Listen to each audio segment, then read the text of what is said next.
बिस्मिल्लाहिर्रहमानिर्रहीम। Welcome to EDU navigators. आज की इस वीडियो में हम देखेंगे कि आईबीसीसी अटेस्टेशन क्या चीज़ होती है, आईबीसी अटेस्टेशन कैसे कराई जा सकती है और कौन से ऐसे स्टेप्स हैं जो आपने व्हाइल परफॉर्मिंग आईबीसीसी अटेस्टेशन अपने माइंड में रखने हैं। तो इससे पहले कि हम अपनी वीडियो स्टार्ट करें, अगर अभी तक आपने चैनल को लाइक नहीं किया, सब्सक्राइब नहीं किया, तो लाइक और सब्सक्राइब कर लीजिए ताकि ऐसी मुफीद वीडियोस आपको मिलती रहें। तो चलते हैं अपनी वीडियो की तरफ। सबसे पहले आपने गूगल क्रोम पे आ जाना है। गूगल क्रोम ओपन करके आपने आईबीसीसी लिखना है गूगल के अंदर। जैसे ही आप आईबीसीसी लिखेंगे ये फर्स्ट पेज आपके सामने आएगा। आपने लॉगिन पे क्लिक करना है।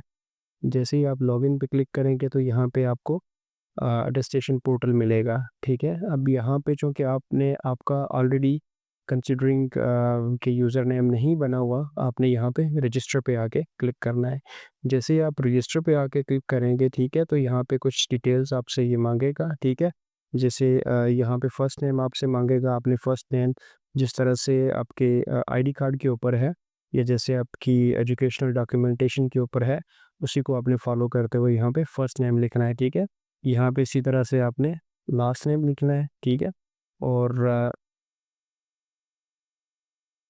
लास्ट नेम लिखने के बाद फिर आपने यूज़र नेम पे आ जाना है। यूज़र नेम आपका कुछ भी यूनिक यूज़र नेम हो सकता है। ठीक है, इसी तरह से फिर आपने अपना ईमेल एड्रेस, वो ईमेल एड्रेस जो आप यूज़ कर रहे हो डेली बेसिस पे, वो आपने यहाँ पे एंटर करना है। ठीक है, इसी तरह से आपने यहाँ पे अपना मोबाइल नंबर लिख लेना है जिसके ऊपर कॉरस्पेंडेंस होगी। ठीक है, यहाँ पे जेंडर आपने सेलेक्ट कर लेना है। ठीक है, यहाँ पे आपने CNIC डाल देना है। ठीक है, ताकि जो आपका मैच होगा आपकी प्रोफाइल के साथ और आपकी डॉक्यूमेंटेशन के साथ। अच्छा, जैसे ये सारी चीज़ें आपकी कंप्लीट हो जाएंगी, यहाँ पे आप पासवर्ड्स इंटर करेंगे, न्यू पासवर्ड्स। ठीक है, अच्छा, जो भी आप अकाउंट क्रिएट करते हैं मोर और लेस उसका जो रजिस्ट्रेशन प्रोसेस है वो सेम होता है। ठीक है, कोई इसमें इतना ज़्यादा डिफरेंस होता नहीं है। तो जैसे ही आप पासवर्ड पे आएंगे तो ये ऑटो सजेस्ट करेगा आपको गूगल। तो बेहतर यही है कि आप ऑटो सजेशन ले लें और उसको क्लिक कर लें, क्योंकि ये आपके गूगल अकाउंट के अंदर जाके पासवर्ड सेव हो जाते हैं। अच्छा, उसके बाद आपने कैप्चा के ऊपर आ जाना है। कैप्चा को आपने फिल करना है। कोई मुश्किल चीज़ नहीं है, बहुत इजी स्टेप हैं। अगर आप इनको करेंगे, स्टेप बाय स्टेप परफॉर्म करेंगे, तो आपको कोई मसला नहीं होगा। अच्छा, ठीक है जी। CNIC हमें कह रहा है कि ये ऑलरेडी रजिस्टर्ड है, तो ये थोड़ा सा आपको करना पड़ेगा। आपको कैप्चा हर दफ़ा से आपको एंटर करना पड़ेगा। ये हमारा हो चुका है। अभी हम जीमेल के ऊपर जाएंगे और अपने जीमेल को लॉगिन करेंगे। देखेंगे वहाँ पे हमें एक वेरिफिकेशन की ईमेल आई हुई होगी। सिंपली हमने उस ईमेल के ऊपर क्लिक करना है और अपना अकाउंट जो हमने अभी रिसेंटली बनाया है उसको हमने एक्टिवेट कर लेना है। अच्छा, आपको ईमेल के अंदर ईमेल आईडी, आपका जो यूज़र नेम और पासवर्ड्स दोनों आ जाएंगे, जो कि ऑलरेडी यहाँ पे आ चुके हैं। आप सिंपली आपने अपना लॉगिन करना है अकाउंट। जैसे ही इसके लॉगिन के ऊपर क्लिक करेंगे आपको सक्सेसफुल का मैसेज आ जाएगा। लिंक मैं आपको डिस्क्रिप्शन में दे दूंगा। आपने बस स्टेप्स को गौर से देखना है और जब आपने अपनी आईबीसीसी के अटेस्टेशन करवानी है उस टाइम में आपने स्टेप बाय स्टेप इसको फॉलो करना है। अच्छा, यहाँ पे देखिए अनाउंसमेंट है जी। The students of the following बाइस shall apply to their respective boards for verification of their documents but are not required to bring verification in sealed envelopes। Board में जाते थे, बोर्ड में जाके वहाँ से आप अपनी वेरिफिकेशन करवाते थे और सील्ड इन्वेलप ला के आईबीसीसी को देते थे, फिर वो आपकी वेरिफिकेशन परफॉर्म करते थे। अब इन्होंने ऑनलाइन सिस्टम कर दिया है। आपने सिर्फ अपने बोर्ड में जाना है, वहाँ से आपने वेरिफिकेशन करवानी है अपने डॉक्यूमेंट्स की, और उसके बाद डायरेक्टली आप पोर्टल पे आके अप्लाई कर सकते हैं। ये कुछ बोर्ड के नाम उन्होंने लिखे हुए हैं। 22 AJK मीरपुर है, आज़ाद कश्मीर बोर्ड है। ठीक है, इसी तरह से 22 बहावलपुर है, और ये एग्जामिनेशन बोर्ड कराची तक। ठीक है, मोस्टली तकरीबन सारे बोर्ड इसके अंदर कवर हैं। अच्छा, इसके अंदर आपको 3 तरह की अपॉइंटमेंट्स मिलेंगी। एक morning services of walk Inn Express है और थ्रू कुरियर है। ठीक है, तो आज की इस वीडियो में हम देखेंगे कि कुरियर के थ्रू आप उसको कैसे करवा सकते हैं। अच्छा, आपको चाहिए क्या क्या डॉक्यूमेंट्स, ये मॉर्निंग के लिए भी इन्होंने बताया हुआ है, वॉक इन के लिए भी और अटेस्टेशन थ्रू कुरियर के लिए भी। मोर और लेस सबके लिए सेम चीज़ें हैं इसके अंदर। ओरिजिनल एजुकेशनल डॉक्यूमेंट्स आपके पास होने चाहिए। अगर आपने मैट्रिक का कराना है तो मैट्रिक का होना चाहिए, इंटर का होना चाहिए।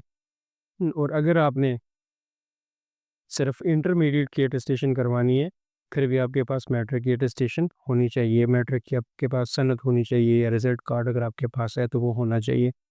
Double sided photocopy of each documents required for attestation of respected. आपने अपने जो रिजल्ट कार्ड है या सनद है उसके फ्रंट और बैक दोनों की आपने अटेस्टेशन फ़ोटोकॉपी करवा लेनी है, और वहाँ पे जब आप जाएँगे वॉक इन के ऊपर तो आपने वहाँ पे जमा करवानी। इसी तरह से आपके पास शनाख्ती कार्ड की कॉपी होनी चाहिए। अगर शनाख्ती कार्ड नहीं है तो पासपोर्ट की कॉपी लाज़मी होनी चाहिए। ओरिजिनल फ़ीस रिसिप्ट होनी चाहिए, अगर आपने ईज़ी पैसे से पे किया है या बैंक में पे किया है तो उसकी आपके पास प्रिंटेड कॉपी होनी चाहिए। Board verification in sealed envelope, only boards are not connected with IBCC attestation portal. ये सिर्फ़ उनके लिए है जिनका लिंक ऊपर आईबीसीसी के साथ नहीं है, और जो अभी हमने ऊपर देखे थे यहाँ पे जो बोर्ड्स हमने देखे थे, अगर इनमें उसका नाम इन लिस्ट नहीं है, ठीक है। ये बड़ी सिंपल से इसका प्रोसेस है जो आपने फॉलो करना है। तो अब हम न्यू एप्लीकेशन की तरफ चलते हैं और देखते हैं कि एक्चुअल में हमें क्या क्या इन्फॉर्मेशन चाहिए होगी। मोबाइल नंबर आ गया, आपका डेट ऑफ बर्थ आ गया, आपका डेट ऑफ बर्थ के अंदर आपने यहाँ पे आना है, ठीक है, और फिर यहाँ पे आके आपने ईयर को सिलेक्ट करना है, और ईयर को सिलेक्ट करने के बाद फिर आपने इसके अंदर मंथ को सिलेक्ट करना है और अपनी डेट सिलेक्ट करनी है। यहाँ पे आ जाएंगे, यहाँ पे अभी हमारे पास फॉर एग्जांपल यहाँ पे हम सिलेक्ट करते रहे हैं 1992, ठीक है, और यहाँ पे कोई भी हम रैंडम डेट सेलेक्ट कर लेते हैं। इसी तरह से रेजिडेंस हो या फ़ोन नंबर है आपका तो वो लिख लेना है, अगर नहीं नहीं है तो आपने इसको रेजिडेंस के नंबर को छोड़ देना है, ये मैंडेटरी नहीं है। प्रेजेंट पोस्टल एड्रेस किस कंट्री में है आप, वो आपने लाजमी मेंशन करना है। प्रोविंस कौन सा है, अगर आप आज़ाद कश्मीर से हैं तो आज़ाद कश्मीर लिख देंगे, या कोई भी जो भी आपका प्रोविंस है आप प्रोविंस लिख देंगे। इसके बाद सिटी आप मेंशन कर देंगे, और जो आपका एड्रेस है जहाँ पे ये वापस आपको कॉरेस्पॉन्डेंस आएगी वहाँ पे आपने कर देना है, ठीक है। और अगर सेम एड्रेस है आपका परमानेंट एड्रेस भी जो ऊपर आपने दिया है तो आपने सेम एज़ अबव कर देना है।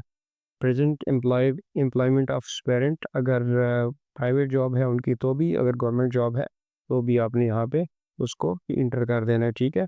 मैं यहाँ पे इसको ईडीयू लिख देता हूँ, इसको भी ईडीयू कर देता हूँ, और डेजिग्नेशन को भी ईडीयू कर देता हूँ। ये सेव हो गया। इसके बाद यहाँ पे आपने एक अदद अपलोड कर देना है डॉक्यूमेंट, सीएनआईसी फ्रंट और सीएनआईसी बैक, ठीक है। इसी तरह से अगर कोई बाकी डॉक्यूमेंट हैं आपके तो वो भी आप वहाँ पे ऐड कर सकते हैं। यहाँ पे मैंने ये अपलोड कर दिया, मेरे पास एक पीएनजी पिक्चर पड़ी हुई थी, ठीक है। यहाँ पे भी ये अपलोड कर दिया, considering this front end back CNIC. ये हो गया जी, आपने सेव और नेक्स्ट कर दिया, ठीक है। अच्छा, इससे पहले आपने क्वालिफ़िकेशन लाज़मी ऐड करनी है, ठीक है। जैसे एसएससी है, मैट्रिक वो कर लेनी है, यहाँ पे मैट्रिक था या फिर आपका ओ लेवल था वो सिलेक्ट कर लेना है आपने। हमारे पास और ग्रुप यहाँ पे आपने साइंस आर्ट्स जो भी आपका ग्रुप था मैट्रिक में वो आपने सिलेक्ट कर लेना है। यहाँ से आपने बोर्ड सेलेक्ट कर लेना है। तो चूँकि हमने अपना डिस्ट्रिक्ट कोटली सेलेक्ट किया हुआ है, हम 22 मीरपुर को सिलेक्ट कर देते हैं। पासिंग ईयर आप जो आपका आपके रिज़ल्ट कार्ड पे लिखा हुआ है वो आपने कर देना है। इसी तरह से सेशन है, एनुअल है या सेकंड एनुअल है, सप्लीमेंट्री है, जो भी है वो आपने इसके अंदर कर देना है, ठीक है। मार्क्स के अंदर आपने इसके अंदर मार्क्स एंटर कर देने हैं। यहाँ पे टोटल मार्क्स जो आपके मैट्रिक के हैं और यहाँ पे ऑब्टेन जो आपने लिए हैं वो वाले आपने एंटर करने हैं, ठीक है। यहाँ पे आपने रोल नंबर लिख देना है अपने रिज़ल्ट कार्ड से देखते हुए, और यहाँ पे आपने रजिस्ट्रेशन लिख देना है, ठीक है। इसी तरह से फिर सर्टिफिकेट है जो मार्कशीट वो यहाँ पे आपने अपलोड कर देनी है, ठीक है, फ्रंट और बैक दोनों। अच्छा, यहाँ पे वो हो गई है। अच्छा, यहाँ पे ये कह रहा है जी कि साइज़ इसका कम होना चाहिए, ठीक है। साइज़ कम करने के लिए आप कोई भी जो ऑनलाइन बहुत सारे आपको मिल जाते हैं कन्वर्टर, वो आप यूज़ कर सकते हैं, ठीक है। ऐड सर्टिफिकेट कर लेते हैं यहाँ पे, ये हो गया हमारे पास। फिर सेव एंड नेक्स्ट कर देते हैं। अटैच टू अपॉइंटमेंट, ठीक है, अटैच टू करियर सर्विस, और ये एक्सप्रेस सर्विस, ठीक है। तो हमने चूँकि ये वीडियो बना रहे हैं हम करियर सर्विस की, तो हम इसको सेलेक्ट करेंगे। अच्छा, सर्टिफिकेट कौन सा आप भेज रहे हैं, ओरिजिनल भेज रहे हैं, ऑब्वियसली आपने फ़ोटोकॉपीज़ नहीं करवानी है, आपने ओरिजिनल करवाना है, ठीक है। यहाँ पे आप ओरिजिनल आ गया आपका। अच्छा, इसी तरह से रिज़ल्ट कार्ड पार्ट 1 या पार्ट 2 आपने कराना है तो उसके चार्जेस आपके अलग से होंगे, ठीक है। Number of sealed enveloped by IBCC, ठीक है, ये आपको नहीं चाहिए क्योंकि ये ऑलरेडी आपकी ये इसके अंदर एंट्री हुई हुई है। अच्छा, यहाँ पे ये चीज़ होगी आपके पास, फिर आपने यहाँ पे सेलेक्ट कर लेना है। अब आपकी सबमिशन आएगी कि कहाँ पे आपने सबमिट करना है। यहाँ पे फॉर एग्ज़ाम्पल मैं इस्लामाबाद सेलेक्ट करता हूँ, सबमिट कर देता हूँ। तो यहाँ पे मुझे मैसेज आ जाता है कि सबमिशन से पहले आपने एक दफ़ा इसको ये रिव्यू कर लेना है, ठीक है? आपने अपने केस में इसको रिव्यू कर लेना है क्योंकि हम तो यहाँ पे डेमो अकाउंट बना के इसको हम इसकी सबमिशन कर रहे हैं। अभी पेमेंट का प्रोसेस आएगा, उसमें हम देखेंगे स्टेप बाय स्टेप कि किस तरह से इसकी पेमेंट करनी है। अच्छा, एप्लीकेशन अप्लाइड, ठीक है? Dear applicant, your application has been applied successfully, please follow the below mentioned step. कह रहा है जी कि अभी आपने फ़ी पे करनी है इसकी, ठीक है? और ये ओरिजिनल आपने डॉक्यूमेंट्स और सीएनआईसी और फ़ी रिसिप्ट और बोर्ड वेरिफिकेशन सील्ड एनवेलप्ड, अगर आप ऑनलाइन आपका बोर्ड ऑनलाइन नहीं है तो उस सूरत में, अदरवाइज़ आपको ये ज़रूरत नहीं है लास्ट वाले पॉइंट की, ठीक है? अच्छा, यहाँ पे आपने प्रिंट फॉर्म करना है और प्रिंट सबसे पहले चालान करना है। प्रिंट चालान करेंगे तो यहाँ पे सारी इन्फॉर्मेशन खुद ब खुद फिल हो जाएगी, ठीक है? कुछ भी आपने यहाँ पे नहीं करना है। 2100 इसकी फ़ी बनी है। सिंपली आपने क्या करना है, डाउनलोड चालान के ऊपर क्लिक कर लेना है। जैसे ही आप डाउनलोड चालान के ऊपर क्लिक करेंगे तो आपके पास ये चालान डाउनलोड होके आ जाएगा। जैसे ही आप इसको ओपन करेंगे तो यहाँ पे आपके पास सारी डिटेल आ रही है। ये आप सीधा लेके यूबीएल बैंक के पास चले जाएँ, वहाँ पे जाके ये फ़ी पे कर दें, ठीक है? और जैसे फ़ी पे करेंगे ऑटोमेटिकली यहाँ पे वो आपके सिस्टम में अपडेट हो जाएगी। जैसे ही वो अपडेट होगी तो फिर आपने करना क्या है, आपने एक ये जो फॉर्म है वो फॉर्म अपने डाउनलोड कर लेना है और वो फॉर्म डाउनलोड करके साथ ही आपने अपना जो कुरियर सर्विस है ये प्रिंट वाला ये वाला, ठीक है? प्रिंट फॉर्म ये आपने कर लिया, ठीक है? इसके ऊपर सारी इन्फॉर्मेशन लिखी हुई है, यहाँ पे अपने-अपने साइन कर देने और सीधा लेके आपने कुरियर सर्विस जैसे टीसीएस वगैरह है, उनके पास चले जाना है, ठीक है? फिर वो आपका प्रोसेस कर देंगे और फिर आपका वहाँ से वेरीफ़ाई होके आ जाएगा। लेकिन यहाँ पे एक चीज़ इम्पोर्टेंट है जो आपने नोट करनी है, वो ये है कि ये ओरिजिनल आपने टेस्ट करवाना है। अनटिल अनलेस कि आपकी जो कॉलेज है, आपका यूनिवर्सिटी है, उसकी रिक्वायरमेंट है अगर फ़ोटोकॉपीज़ तो वो करवा लें, अदरवाइज़ आपने ओरिजिनल करवाना है। उसका फ़ायदा आपको ये है कि जहाँ पे भी आप देंगे तो ओरिजिनल की फ़ोटोकॉपीज़ करवा के आप वहाँ पे दे सकते हैं, ठीक है? तो जी, ये थी आज की वीडियो जिसमें हमने बहुत ही मुख्तसरन और टू द पॉइंट देखा कि किस तरह से आईबीसीसी की अटेस्टेशन करवाई जा सकती है। अगर आपको ये वीडियो अच्छी लगी है तो इस चैनल को सब्सक्राइब करें और लाइक भी करें ताकि मुस्तकबिल में आपको ऐसी वीडियोस मिलती रहें। Thank you.